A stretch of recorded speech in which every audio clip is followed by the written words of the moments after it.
मित्रांनो, स्टॉक मार्केटमध्ये एंट्री केल्या सर्वप्रथम आपल्याला काही बघायला मिळतं, शिकायला मिळतं, तर ते असतं कॅन्डल स्टिक्स.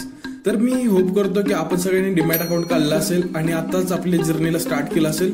जर तुम्ही स्टॉक मार्केटमध्ये नवीन असाल तर तुम्हाला कॅन्डल स्टिक्स जाणून घेणं खूप इम्पॉर्टंट आहे. तर या इमेजमध्ये जेवढ्या काही कॅन्डल्स दिसतात, या कॅन्डल्सशिवाय मार्केटमध्ये वेगळ्या कॅन्डल्स नसतात मित्रांनो.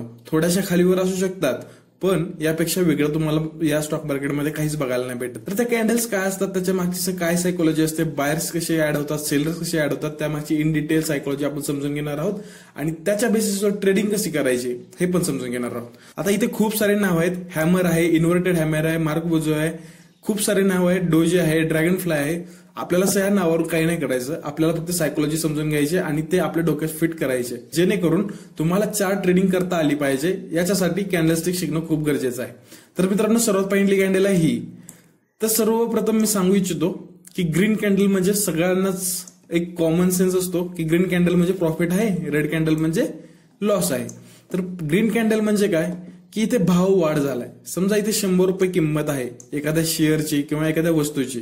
जर ती ग्रीन होऊन इथपर्यंत गेली तर 100 रुपयापेक्षा नक्कीच त्याची किंमत जास्त असेल. समजा ती किंमत आहे 200 रुपये. ओके, तर ती सेम रेड कॅन्डल मध्ये काय होईल की मी इथून ही किंमत खाली पडली, त्याच्यामुळे ही कॅन्डल रेड झाली. समजा इथे किंमत होती 100 रुपये, तर ही कॅन्डल खाली आली म्हणजे काय झालं की याची किंमत झाली 50 रुपये झाली किंवा 50 रुपयापेक्षा कमी किंमत झाली. तर अशा प्रकारे किंमत कमी जर झाली तर ती रेड कॅन्डल होते आणि जर किंमत वाढत गेली तर ती ग्रीन कॅन्डल होते. तर या कॅन्डलचा जिथून भाव स्टार्ट होतो, जसं की 100 रुपयापासून भाव स्टार्ट झालाय, तर त्या जागेला म्हणायचं ओपन प्राइस. ओपन प्राइस म्हणजे काय कळालं मित्रांनो? तर ओपन प्राइस म्हणजे कळालं की ज्या भावापासून ही किंमत सुरू झाली ती झाली ओपन प्राइस आणि ज्या भावापर्यंत जाऊन थांबली ती झाली क्लोज प्राइस. म्हणजे ही ओपन प्राइस आणि ही क्लोज प्राइस. आता त्याचप्रमाणे याच्यात काय होईल, जिथे किंमत ओपन झाली 100 रुपये ओपन झाली म्हणून याला काय म्हणणार आपण, ओपन प्राइस. आणि ही किंमत मायनस मध्ये जाऊन 50 रुपयावर क्लोज झाली, त्याच्यामुळे याला म्हणायचं क्लोज प्राइस.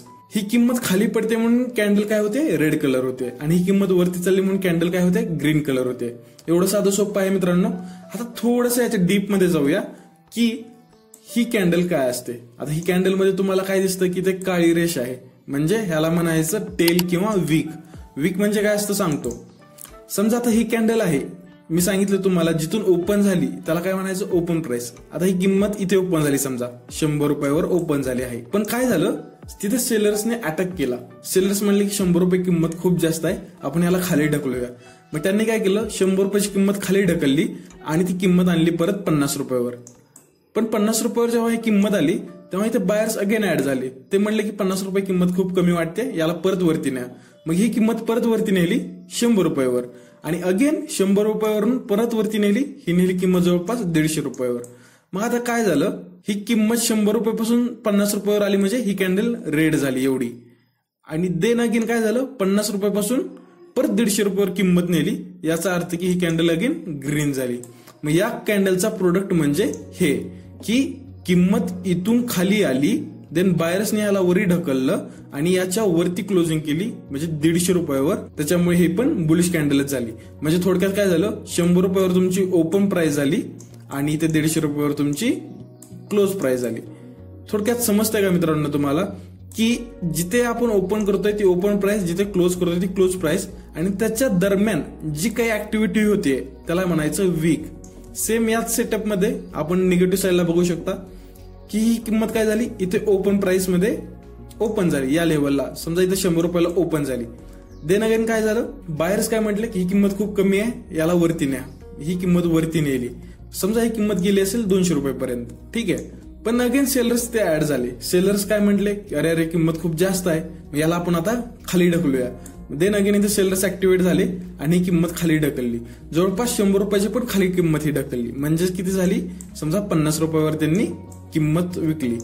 याचा अर्थ की तुमची ओपन प्राइस झाली 100 रुपये आणि तुमची क्लोज प्राइस झाली 50 रुपये. आणि ही जी कॅन्डल आहे याचा अर्थ असा होतो की ते सेलर्स खूप जास्त हायली ऍक्टिव्हेटेड आहेत. का? कारण ही किंमत एवढी वर नेलेली बायर्सनी ती परत सेलर्सने खाली त्याला ढकलली. याचा अर्थ की ते सेलर्स ऍक्टिव्हेट आहेत. आणि याच कॅन्डलमध्ये, वरच्या कॅन्डलमध्ये काय पॅटर्न होता, जी किंमत बायर्सनी इथून वरती नेली तीच किंमत सेलर्सनी एवढ्या खाली आणली आणि परत बायर्सनी ते ऍड करून परत त्या किंमतला वरी नेलं. याचा अर्थ होतो की ते बायर्स ऍक्टिव्हेट आहेत आणि याचा अर्थ होतो की ते सेलर्स ऍक्टिव्हेट आहेत. तर खूप सोपं आहे मित्रांनो, याच्यात काहीच असं अवघड नाहीये. एकदम सोपं करून सांगायला तुम्हाला, नक्कीच तुम्हाला समजत असेल. जर समजत असेल तर कमेंट बॉक्समध्ये फक्त समजलं म्हणून सांगा, जेणेकरून मला पण कळेल की माझी शिकवण्याची शैली तुम्हाला लक्षात येत आहे. तर चला आता पुढच्या कॅन्डलकडे जाऊया.